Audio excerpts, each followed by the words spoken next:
HSC ২৬ batch পড়ানোর সুবাদে আমি দুই ধরনের শিক্ষার্থী নোটিস করেছি। এক হচ্ছে যারা কলেজ লাইফের শুরু থেকে বাংলা, ইংলিশ অ্যান্ড আইসিটি এই তিনটি সাবজেক্ট একদম কলেজ লাইফের শুরু থেকে ১০০% এফোর্ট দিয়ে পড়ে।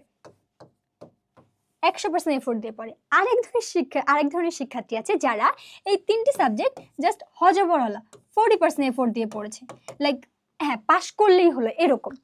সো প্রথম যে শিক্ষার্থীরা আছে এরা অলরেডি এই সাবজেক্টগুলো পড়েছে এবং এরা অলরেডি এই সাবজেক্টগুলো ৩ থেকে ৪ বার রিভিশনও দিয়ে দিয়েছে। কিন্তু এই যে দ্বিতীয় ক্যাটাগরির সেকেন্ড ক্যাটাগরির যে মানুষরা আছে 40% এফোর্ট দিয়ে যে মানুষগুলো পড়লো, ধরো এখানে কি বললাম সেকেন্ড ক্যাটাগরি, হ্যাঁ সেকেন্ড ক্যাটাগরি, এই যে 40% এফোর্ট দিয়ে পড়া যারা আছে এই সকল শিক্ষার্থীরা এখন এসে একদম হাবুডুবু খাচ্ছে। কারণ কি, আপু আমি তো সি প্রোগ্রামিং পারি না, আপু আমার তো ন্যারেশন এখনো হয়নি, বাংলার ক্ষেত্রে আপু আমি তো এখনো সমস্যা কিছুই জানি না, এরকম অবস্থা। মানে আমি কি বলবো, এদের অবস্থা দেখলে আমার কাছে মনে হয় কি এদের দুই গালে দুইটা চড় দিয়ে তারপরে হচ্ছে এদেরকে বুঝাই। আচ্ছা যাই হোক, এটা করব না, কিন্তু তোমাদের জন্য এই যে এই সমস্যাগুলো আছে এই সমস্যার সমাধান হিসাবে আমাদের হালকেনস্টাইন থেকে ইভিআই রিভিশন প্রোগ্রাম এটা কিন্তু এখনো চলমান।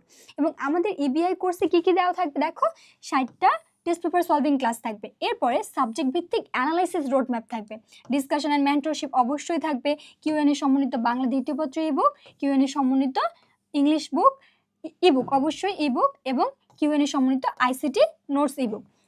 এবং এই ইবুকগুলা প্লাস হচ্ছে তোমাদের ক্লাসগুলো অনেক সুন্দরভাবে গুছিয়ে দেওয়া হয়েছে যাতে করে তোমরা খুব অল্প সময়ের মধ্যে ইংলিশ, বাংলা, আইসিটি এই তিনটি সাবজেক্টে প্রপার প্রস্তুতি নিতে পারো এবং তোমাদের ভর্তি পরীক্ষা না প্রস্তুতি নিতে পারো এবং তোমাদের এইচএসসি পরীক্ষায় ভালো একটা ফলাফল করতে পারো।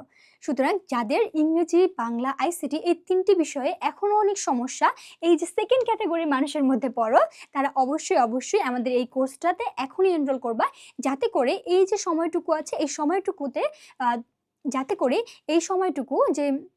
যাতে করে এখন তোমাদের কাছে যে সময়টুকু আছে এই সময়টুকুর মধ্যে বাংলা, ইংরেজি এবং আইসিটি এই তিনটি সাবজেক্ট কমপ্লিট করে তুমি এইচএসসিতে একটা ভালো রেজাল্ট করতে পারো।